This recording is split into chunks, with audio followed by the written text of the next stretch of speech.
Food, glorious food. We're here to talk about food today. And food's one of those great things because it is just universal. Everyone eats. Everyone likes food. Everybody consumes it. It is something we all have in common. Now, it may look different, it may taste different, it may smell different, but really when it comes down to it, everybody loves tasty food. There's a reason why the Bible uses food as an analogy and refers to food so often.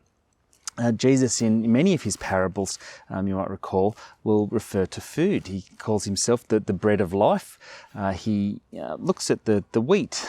He looks at the seeds. He looks at the seasons. He looks at the harvesting and the preparation of food. His very first miracle was at a wedding, and he was asked to intervene because Jesus, the party, well, we've run out of wine. Can you do something about it? And so he does. Food features heavily in the Bible.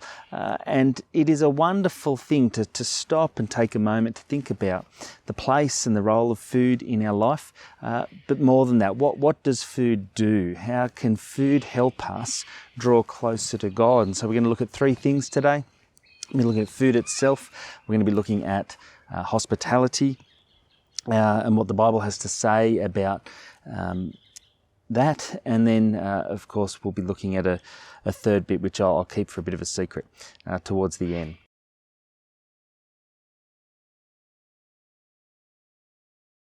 If we look back in Genesis, in chapter 1, verse 29, we read this. Then God said, "Look, I've given you every seed-bearing plant throughout the earth and all the fruit trees for your food." This is back in the Garden of Eden, in the very beginning, where God gives them delicious food. They didn't have to work hard for it. They would just walk around and there it would be on the trees, pluck it, eat it, beautiful. Every fruit tree for your food. Then in Genesis chapter 9, verses 2 to 3, this is post the fall. They've been kicked out of the garden. And after the flood has taken place, and God speaks a word to Noah, he says, "All the animals of the earth, all the birds of the sky, all the small animals that scurry along the ground, and all the fish in the sea will look on you with fear and terror. I have placed them in your power. I have given them to you for food, just as I have given you grain and vegetables."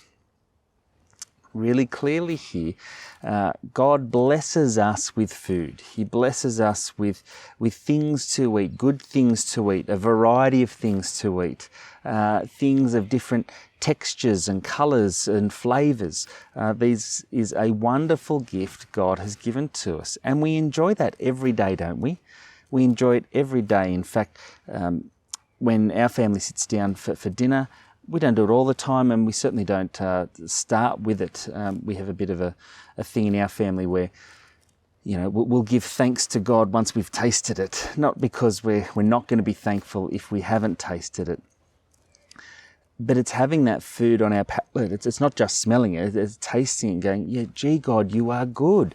There is something wonderful in this. And so as a family, we'll give thanks to God for the food that He's provided us to. And in that, we recognise that He is the great provider. He does give it to us. And I guess in this way, just like nature, when we spoke about that a few weeks ago, just like nature is there to prompt us towards worship to God. As we look at nature and see the beauty, majesty of it, we should be in awe of not it, but of the one who created it. Similarly with food, as we eat, we are reminded of the goodness of God, of the generosity of God, of the provision of God. And so we too, when we see food, should be prompted to give thanks and glory and honour to the one who provides it, the one who thought it up, the one who gives it generously. I'm sure you can see in Australian society today just how large a part food plays in our entertainment, in our, I guess a big word, our hedonistic pursuit of getting what we want. We've turned food into an idol where we can pick and choose, where the central theme of food is no longer about bringing people together to help to be together, to have relationship, to help celebrate, to enjoy each other's company, but it's become about fulfilling my desires, my desire for the food I want and the ingredients I like, to cook what I want. There's a whole industry around this. There's a whole culture around it. We have TV programs designed just for feeding that hunger for food. We have an entire TV channel here in Australia, the SBS Food Channel. The entire channel is dedicated just to food.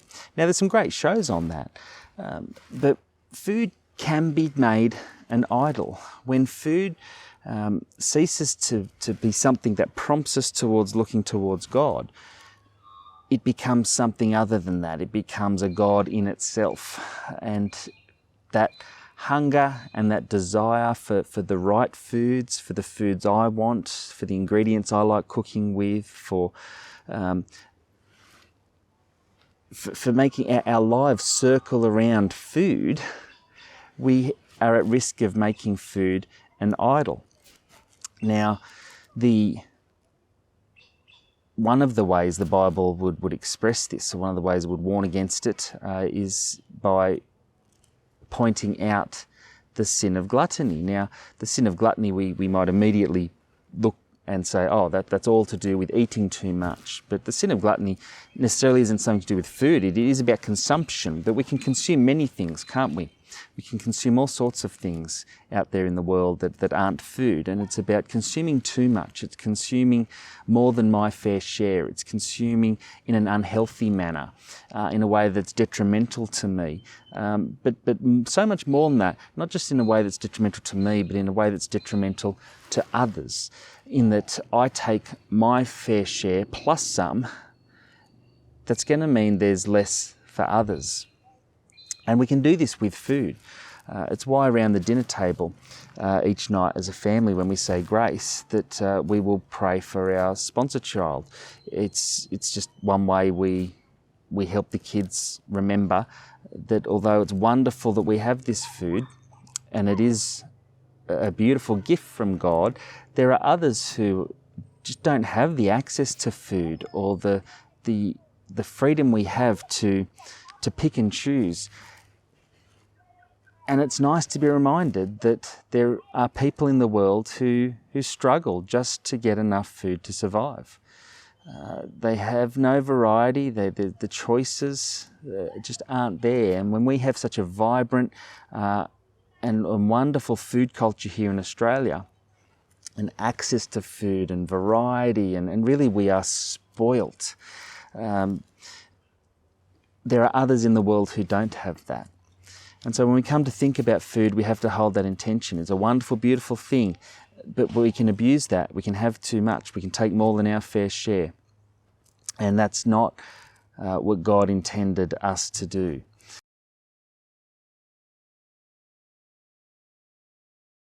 Now, hospitality today means lots of things, but many people would think, oh, well, if someone's hospitable, it just means they know how to throw a good dinner party.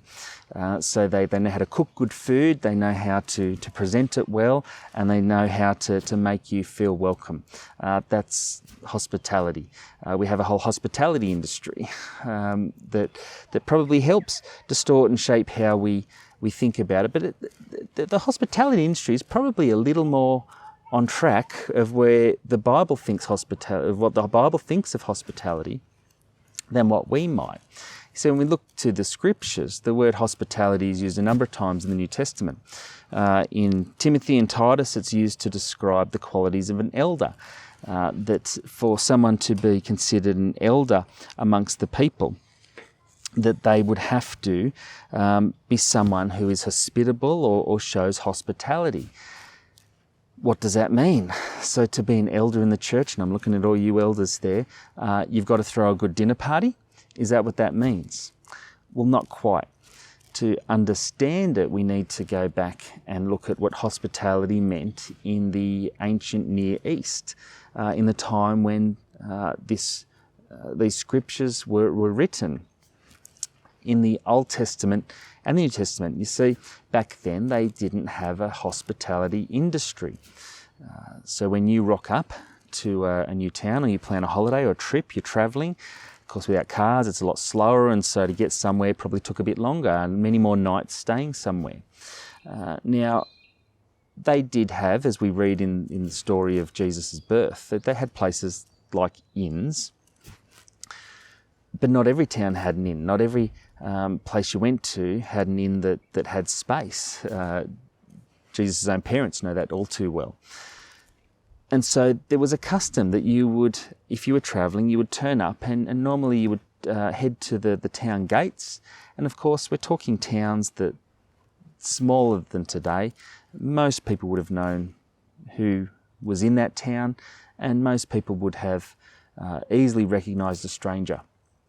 And so if you were travelling, you would enter into a town. You know you're not going to make it to the next town, so this is where you're staying for the night. You would head to the town gates, or the town centre, the square, the well, wherever people gathered, wherever it would have been obvious to people back then. And you stayed and you waited. And it was customary for the people of that town to approach strangers and to welcome them and to offer them a place of lodging and be hospitable to them. In fact, in the Greek, for the word hospitable, the Greek word is a combination of two words. The word itself's philoxenia. Philo, you may recognise that one, meaning love, and xenia is stranger. So love of stranger is how the word hospitable came to be in the Greek. And it was very much, when the stranger comes and visits amongst you, you love them. Do unto them as you would have them do unto you. So what would you like to happen if you travelled to a strange town and had nowhere to stay? That someone would approach you, come and say, come, stay with me. They would take you to the home, they would feed you, they would provide you a place to sleep, they would bend over backwards for you, and you'd be on your way. And of course, the flip side of this, of course, is that when people are travelling in your town, that you would offer hospitality. And it was often the leaders, it was often those who had the most to share would carry this burden. They would be the ones who would reach out. But of course, anyone was welcome to do it. And so we see in the Bible this sense of hospitality is not so much throwing a good dinner party, inviting your friends around for a meal. It is inviting the stranger. It is making those who you don't know feel welcome, providing them a safe place to rest and be themselves. It is a wonderful image that I guess pushes back on what we would consider hospitality today. And it's a two-way thing in the Bible, that this hospitality is not just about offering. There is something really humbling about receiving help as well. I don't know about you, but imagine if you were asked to go on a journey and take nothing with you. Where am I going to stay? I don't know. How am I going to get there? I don't know. What are you going to eat? I don't know. Just go and throw yourself upon the mercy of strangers. It's really difficult to do. We plan holidays now, and we plan everything to the nth detail. Exactly where I'm going to stay, booked ahead with plenty of time, knowing I'm either bringing the food I need or I'm going to buy it when I'm there. Very different, isn't it? And there's this give and take aspect of hospitality, this love of stranger. Not just I will love the stranger and provide for them, but I'm actually going to rely and depend on strangers, and I'm going to love in that sense. I'm going to be dependent upon them. I'm going to humble myself and be able to receive, which quite often for us is the harder thing to do, isn't it? And so this sense of hospitality, and this wasn't just for Christians, this wasn't just for the Jews, this was for all peoples back then. This was just good practice. And so when the Bible says that the elders amongst you should be hospitable, it's not just saying they should be able to cook a good meal and have friends over. It's speaking about their character, that these would be people who love even strangers, It is a moral guide, I guess, in determining whether someone should qualify as an elder. Morally, is this a good person? Is this someone who does actually put into practice the love of another, that welcomes in the stranger? In Leviticus 19:34,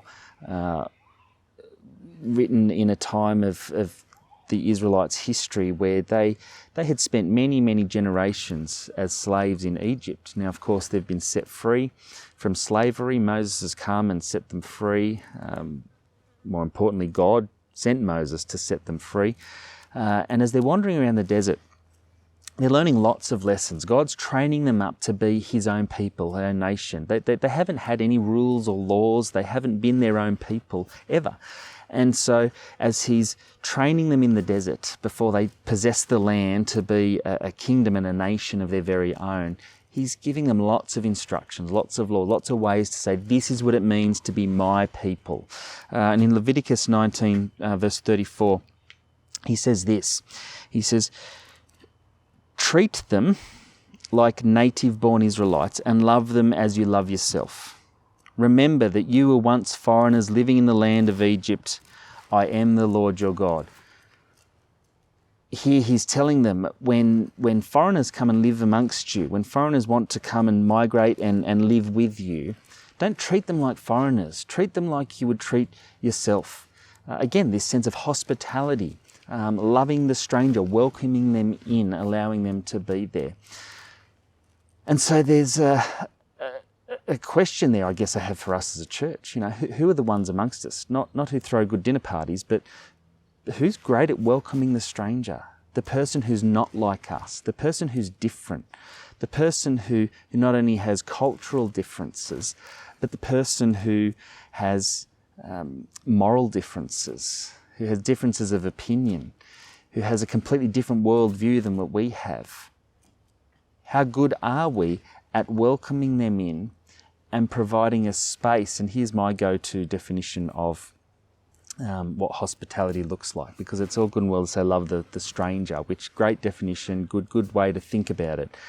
But when I think of hospitality, I think of that ability to provide a space where people can be themselves.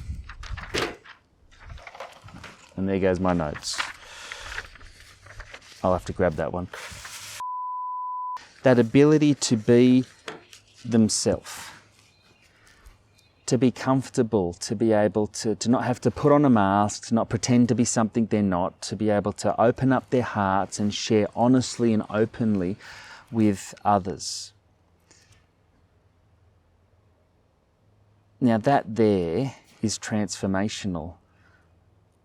If you can provide that to someone, if you can provide the space where they can be themselves, where they can come with their stress, their worry, their burdens, their heartache, their joys, their questions, their doubts, their opinions. If you can make space for someone to really open up, where they don't feel judged, they don't feel they have to be something they're not, they can be themselves. If you can provide an environment like that, imagine the kind of conversations you can have. Imagine that the depth that person will open up to. Imagine how you can have honest conversation with people.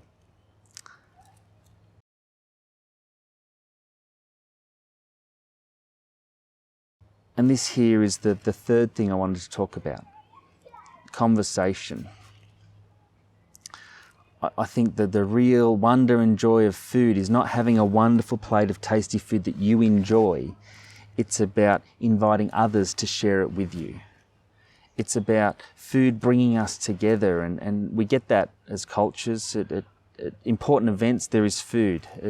When we invite people over, there's food, even if it's a cup of tea and a biscuit. There's food brings us together. It helps do that, and everyone acknowledges that. But for the Christian community, when we look to the Bible, and to say, what does it say? What's unique about its message about food and how we would use it, what part it plays in our life, and how it would help to make our life better?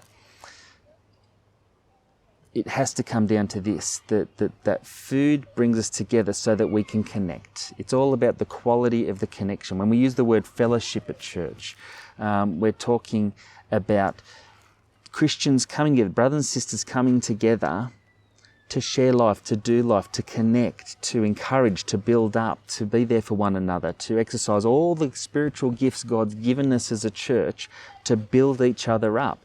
That there's this sharing of life that is rich and deep and beneficial to us all. That is the purpose of it. And food helps that to happen. Hospitality helps that to happen. Jesus says that I am the bread of life. Food image there. Whoever comes to me will never be hungry again in John 6:35. Come, eat, taste, eat, and you'll be satisfied. You won't hunger ever again. I mean, that's a great promise. Not that we don't want to eat food ever again. Eating food's wonderful. But he's saying about that deep hunger, that terrible kind of hunger, that hunger that can't be, that thirst that can't be quenched, that hunger that can never be satisfied. In Jesus, he's the only way we will find true satisfaction in life. And he says, come to me, all who are weary, and I will give you rest. Come to me, all of you who are weary and carry heavy burdens, and I'll give you rest. Without a doubt, without Jesus, there is no rest. Without Jesus, we continue to carry our burdens. But do you think that Jesus does that on his own, or does he use us? I think Jesus here has an image, come to me. But how are you going to come to me? Well, you're going to come to me through my body, through my children, through my family. I've equipped them and enabled them and blessed them to go and minister on my behalf. And so that capacity for us as a Christian community to truly connect, to truly love, to truly be able to have honest, open, deep conversations that touch on the important things is going to be super critical for us to be able to come and share our burdens, to come and allow someone to speak a word of encouragement, to pray for us, to love us, to provide for us, to care for us, to equip us, to rebuke us at times, to do all that the body of Christ should be doing for one another. So important that we do that. And food and hospitality, this gift that God's given us, is critical in enabling that to happen. Anytime someone has invited you to open up and you felt safe enough to do that, anytime someone has blessed you with the space to be yourself and to speak honestly, that might have been in a Bible study group, small group that you've been part of. It could just be a friendship that you have. It could be in a conversation in the church foyer. It could be a phone call when someone's reached out to you. Wherever that's happened, that has been the gift of hospitality to you. Loving the stranger, loving the person that's not us, loving the person like we would want to be loved ourselves. Such an important gift. And as we said back in the Old Testament, it was a two-way thing. It's not just enough to go around and say, how are you? How are you today? How are you today? And allow others to share. We need to be humble enough and vulnerable enough to open up our hearts to others, to lead the way. I mean, I've never felt more comfortable talking to someone. I've never felt more willing to be myself than when I have seen somebody else lead the way. And I've seen someone else open their heart to me and be vulnerable with what's going on with them. That there just opens the door for me to be vulnerable and to share as well. There's a wonderful verse in Acts 2. You've heard it many times, I'm sure. It's a description of the early church and what it was like. When you listen to it, we're reading from Acts 2, 44 to 47. And all the believers met together in one place and shared everything they had. They sold their property and possessions and shared the money with those in need. They worshipped together at the temple each day, met in homes for the Lord's Supper, and shared their meals with great joy and generosity, all the while praising God and enjoying the goodwill of all the people. And each day the Lord added to their fellowship those who were being saved. It's wonderful, isn't it? And often we can think, the church, isn't this great? We've got this nice little church community here that's sharing everything and having a great, wonderful time. But there's this sentence in it that shifts that. It says in verse 47, all the while praising God and enjoying the goodwill of all the people. This community wasn't insular, it wasn't inward facing. This community that was experiencing joy and wonder and the blessing of God, that was sharing everything, eating together, spending all that time together, praising God, was having an influence on all the people. They experienced the goodwill of all the people. The people on the outside didn't feel they weren't part of it. They didn't feel that this was an exclusive group. They didn't feel they couldn't be part of it. There was goodwill there. The people loved this group. The people felt welcome in this group. The people felt that they could belong to it and be part of it. They were experiencing this gift of hospitality, that they would that they would be welcome here. And what happened? Well, the God added to their number daily. People felt, hey, these are now my people. And they joined. How hospitable are we as a church? In fact, I'll scrub that question because that's far too ethereal. It's really hard to answer that. Perhaps a better question for us is, how hospitable are you? Who do you open up to? Who are you vulnerable with? How do you invite others to be open and to be themselves in your presence? Do you open up your home? Do you open up your life to those around you? To welcome in not just friends and family, but the stranger, the neighbour, the acquaintance, the colleague, where we can share the food and the abundance that God has given us. What a great question to pick up and talk about with your family, with those around you right now, and in our morning tea after today's service.